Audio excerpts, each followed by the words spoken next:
Hi everyone, it's Karen here with a step-by-step tutorial featuring 3 techniques doing the same card using Altenew Painted Rose Layered Stamp and Tim Holtz Distressed Oxide inks. Enjoy!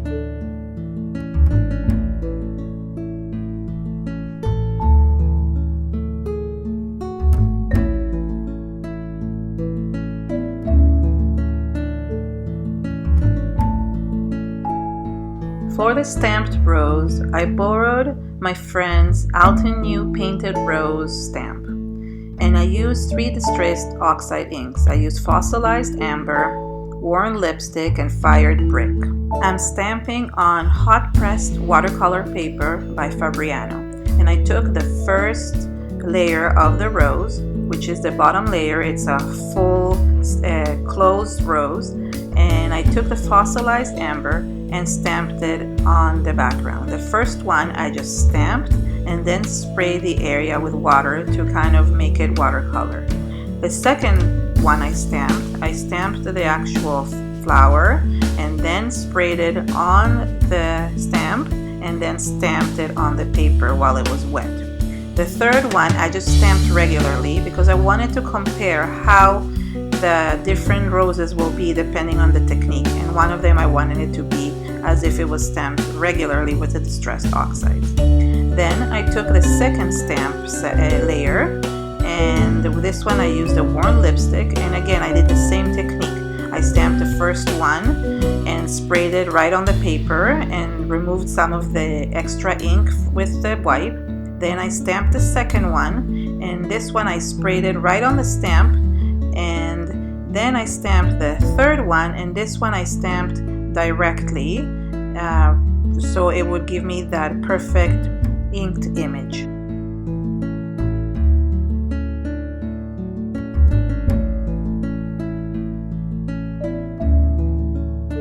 Finally, I went with the Fired Brick color, which is the darkest color, to create the more detailed part of the stamp, which is I'm using the third stamp right now from the Layered Painted Rose. And again, I'm doing the same thing. I'm stamping it on the first one and then spraying that layer with water.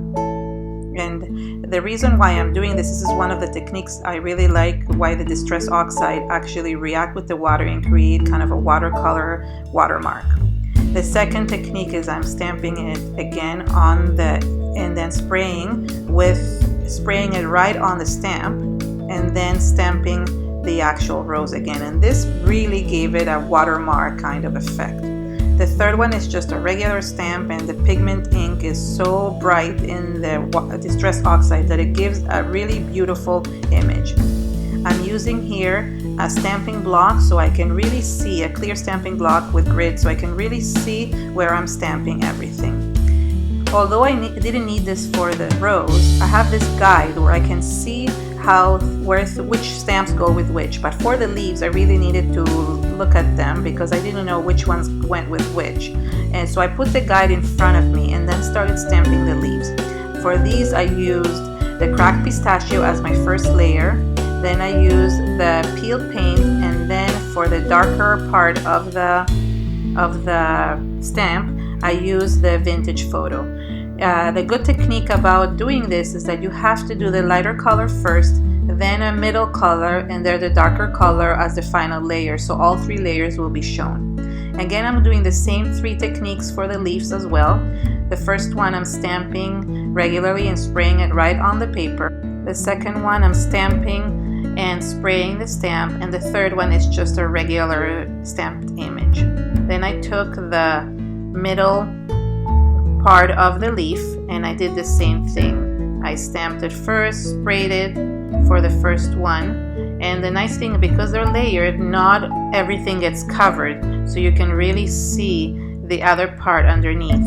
The nice thing is that when you're watering it with the Distress Oxide, you see some of the layers underneath when you use the water.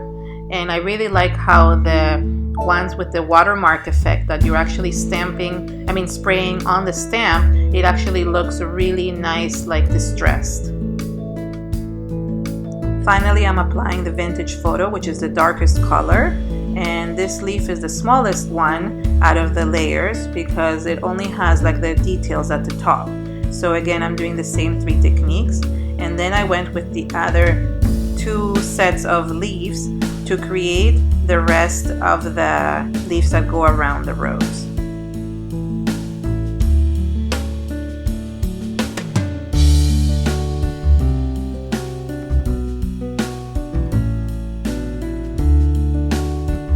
Here I am going to stamp the other ones, and as you can see, I have sometimes a hard time figuring out which ones are the stamps that in which order do they go. So here I am stamping the first one, and this time I decided to just stamp the one that is a full image first before I stamp the one that I'm spraying the water on the stamp, just to save myself some time. So I went twice stamped, and then I did the technique with the sprayed water, and I continued doing this with all the 3 colors and then with the other set of leaves.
This set also comes with die cuts that you can actually use to die cut the roses and the leaves. And I put it on top of my plates of the die cutting machine and set up and started with each leaf and rose and just cut out the sets, the matching sets, so I would know which one is which. So this is the matching set for the one that is just a stamped image, and I run it through my Holtz Vagabond machine. I use the washi tape because I want to hold the dies in place so they don't move when I'm die cutting them. The images popped out so nicely once I ran it through. I only run it up through 2 times, and this could also be done through a big shot. It works really well as well. So here's one of the sets, and then I'm setting it up for the next set, and I'm trying to keep it in set so I know which one is which. So now I'm doing the one that is that was sprayed with the water right on the paper, and just taking the appropriate rose that matches the set. I'm popping out the set that I just cut, and then I'm going to be setting it up for the last set of rose and leaves that I did. Of course, this can be also cut out with scissors and just cutting around the rose and the leaves as well.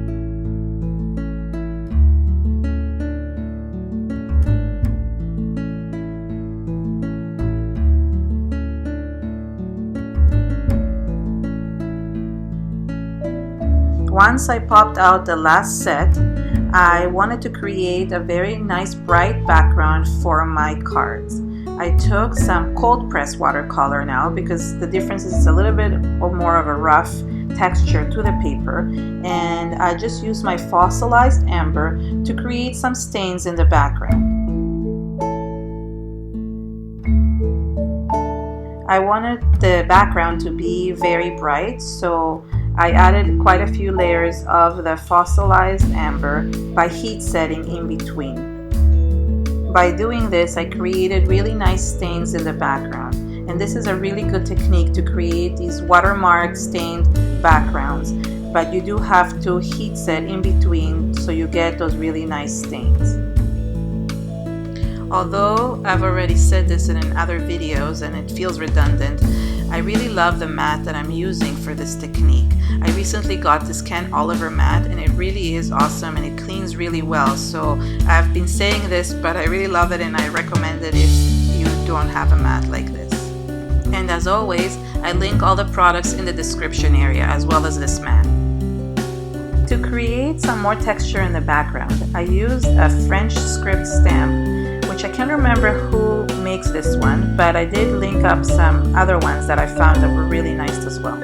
I used the vintage photo color, and what I did is I stamped it like randomly on the backgrounds and then sprayed the background with water and dabbed the excess right away with a wipe. That helped to create kind of an old postcard look, kind of like a watermark effect in the background. I love this technique because it creates beautiful texture in any background. To make sure that I don't get the full image of the stamp, I hold it with my 2 fingers and hold it up so I just stamp some of the areas.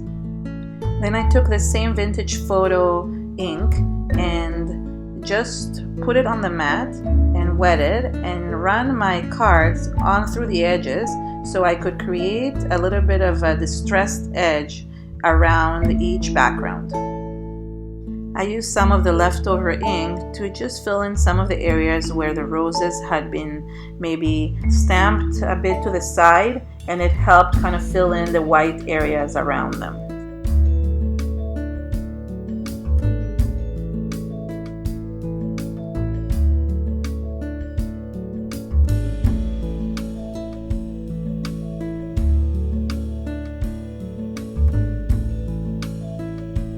Finally, it was time to assemble the cards. I took some foam tape and just glued the backgrounds to some brown cardstock.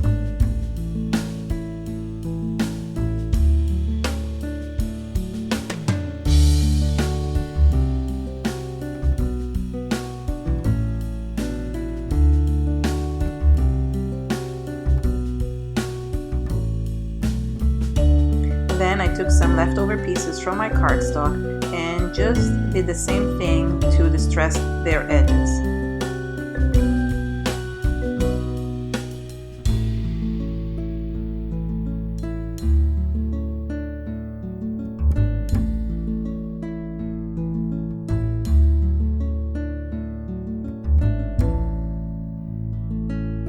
I glued them to the background using my tape runner, and then I wanted to stamp the sentiment. I took some of the EK Success powder tool and used some perfect medium and stamped a sentiment from the stamp. This one says thank, and I'm trying to stamp thank you, and I used some Blue Fern Studios embossing powder in the poinsettia color, because when it dries, not only it's a little bit reddish, but it also has a little bit of a goldish tinge, and it's really nice when it goes on. So I just stamped all 3 images with the poinsettia color, and then I took the U word and stamped it right above the brown strip.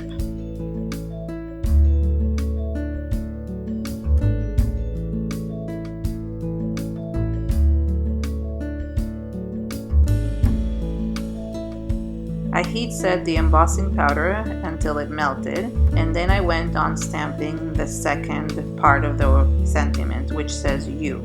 Again, the same thing, I use my powder tool to just make sure that nothing sticks to the background, and then the perfect medium to stamp it and the same poinsettia embossing powder. The nice thing is that it looked different when it was dried on the cardstock as opposed to on top of the yellow background.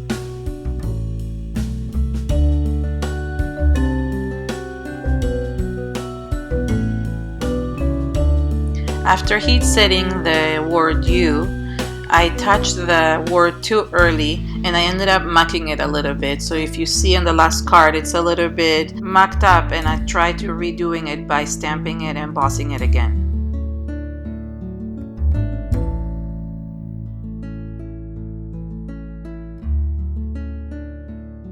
Finally, it was time to put the rose that I had created. I put the leaves the way I wanted them and then used pop dots to just make the rose itself stick up a little bit more, and then the leaves I just glued with some tape, with my tape runner. This is a Glue Dots tape runner, but it was just easy to have it a bit popping up because it looked much nicer when it was just sticking out as a 3D card.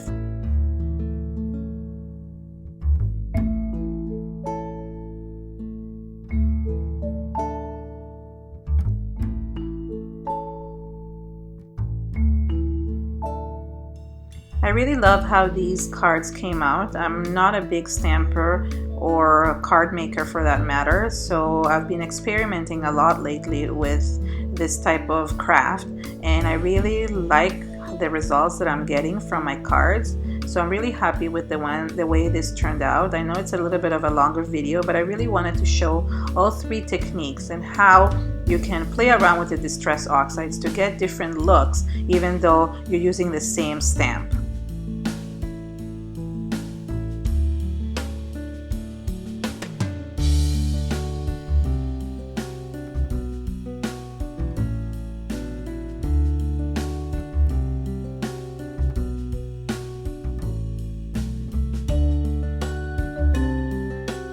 This is a perfect card for Mother's Day that's coming up, or maybe for a friend in need, or just somebody that has helped you, or a teacher for the end of the year. Just basically anything. You could stamp any sentiment on it. And I really hope you enjoyed my video, and just subscribe to my YouTube channel, or like it, or just support me. I really appreciate every comment that you leave me, and thanks so much for coming and watching my video. Bye!